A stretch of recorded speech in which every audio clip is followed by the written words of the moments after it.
because gratitude comes from love.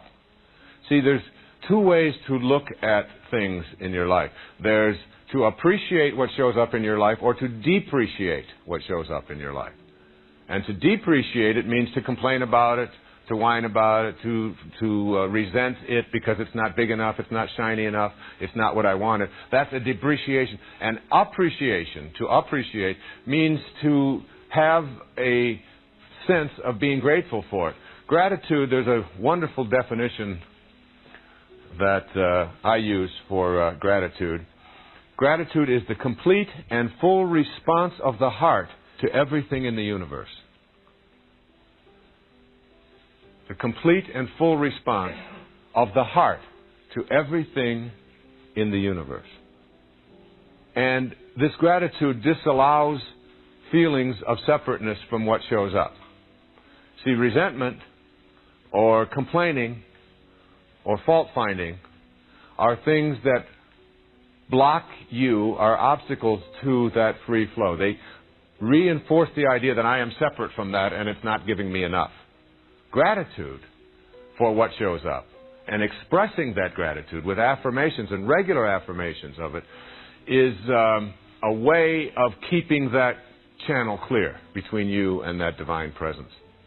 And doing this little ritual that I do with the coins, I also do it when I'm driving and someone lets me into a lane when I'm trying to change lanes. There's this very quick and silent little thank you for that loving gesture. It doesn't seem like much. It's not like this big deal. I don't tell anybody about it. I happen to be talking about it now because it's just the focus of this particular principle. But it's not anything that I share with anybody else. It's a very private little thing that I do. When someone lets me into a parking space, a thank you, an acknowledgement. You know, when I'm in a grocery store and I go out to the car and I take the cart out to the parking lot and I put my groceries in the trunk, I always take the thing and I take it back. It doesn't seem like this is my own little private little thing. It's like I'm grateful for this food. When we go into a restaurant and we sit down and eat, and there's a sign there that says generally, thank you for taking your tray and putting it back. And for my children have all learned that when we finish up where we're eating, we are thankful for the food, and we're also thankful for the place that we have to eat, and we want to leave it the way it was when we got here. We're grateful for the cleanliness. We're grateful for the air. There's this kind of attitude. I remember being with Wally Amos, famous Amos, in Hawaii, who also has a program with Nightingale Conant. Everybody seems to. And the first time I'd ever met him, we were walking in a street in Maui, and he saw a beer can there, and he said, excuse me, and he walked all the way over there, and he picked up the beer can, and he put it into the trash can. And he didn't say a word to me, and I didn't say a word to him, but I noticed that. I noticed there was a sense of gratitude for the islands. It's called an aloha kind of spirit. A sense of feeling grateful and expressing it in everything that you do in your life. And this kind of an attitude begins to become infectious. And it also opens the channel for more to show up. People who are grateful seem to get more than people who are resentful. You know why? Because people who are resentful don't understand that their resentment itself is what's blocking. And when they do get something, their instantaneous response to it is, it's not enough. It's not big enough. Somebody else got something that's better. I should have had this. I wanted it yesterday. I showed up too late. It's not the right color.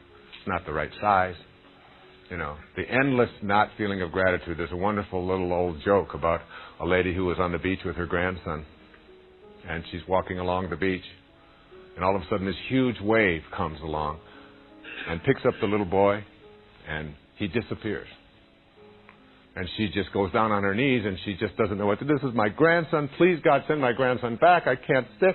What has happened? How could this have happened? Oh, please, I'll do anything. I'll do anything. And all of a sudden, another wave comes along and plops him right back down right in front of her. And she looks at him, and she turns around, she goes on her knees, she says to God, he was wearing a hat.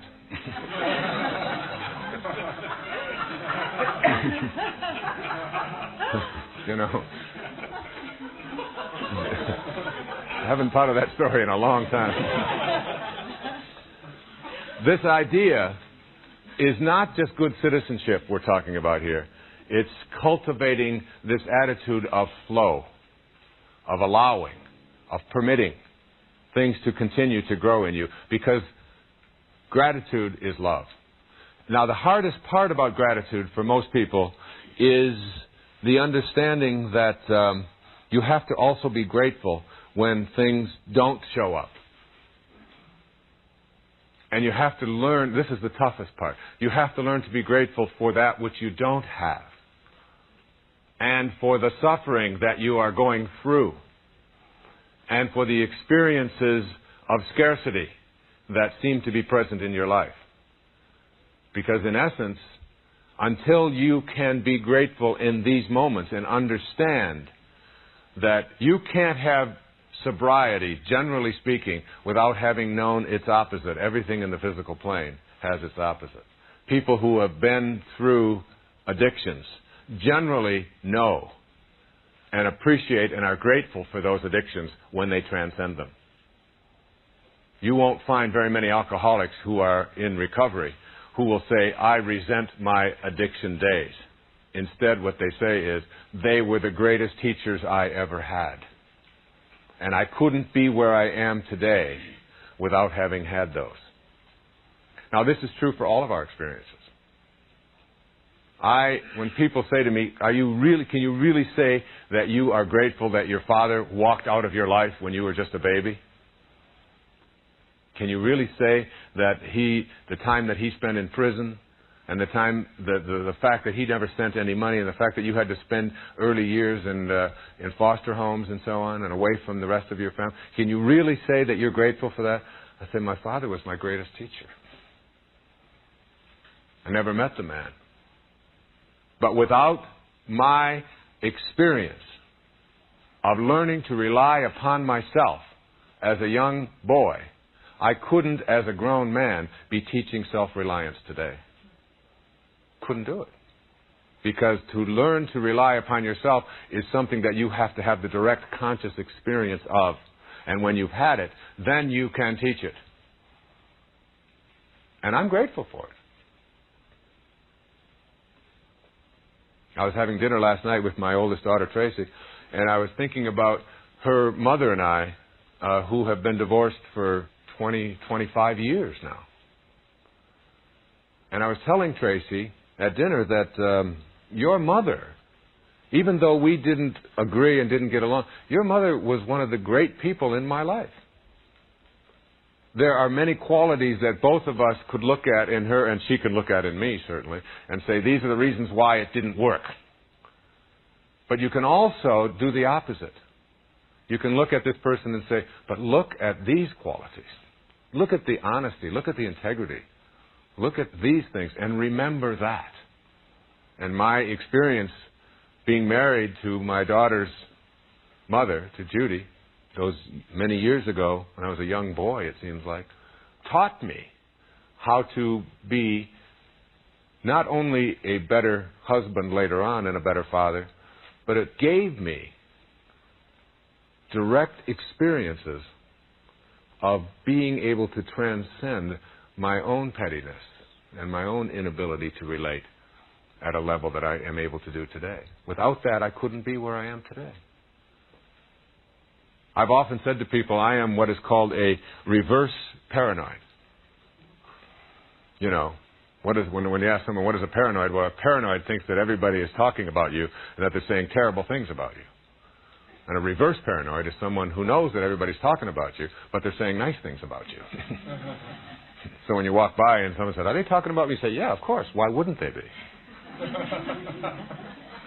And this attitude of being able to be grateful, not just for the things that are manifesting and showing up in your life, but for the things that don't show up. And for those experiences, when you get to a point where in this moment, I can now say, okay, it didn't show up, and there's a great lesson in this, and I'll get that lesson, and then I'll stop the blockage of abundance flowing into my life. That's what gratitude is. It is the free expression of the heart to the fullness of the universe. and an understanding that you're not going to get it all, that you are it all already. You are it all already. That divine, organizing, omniscient, all-loving, unconditional loving God is in you already. And everything that you need to be peaceful, to have love, to be successful, you already have in this moment. You don't need one thing more. Anything else that shows up is just a bonus from the universe. And you ought to be grateful for all of it, including that which doesn't.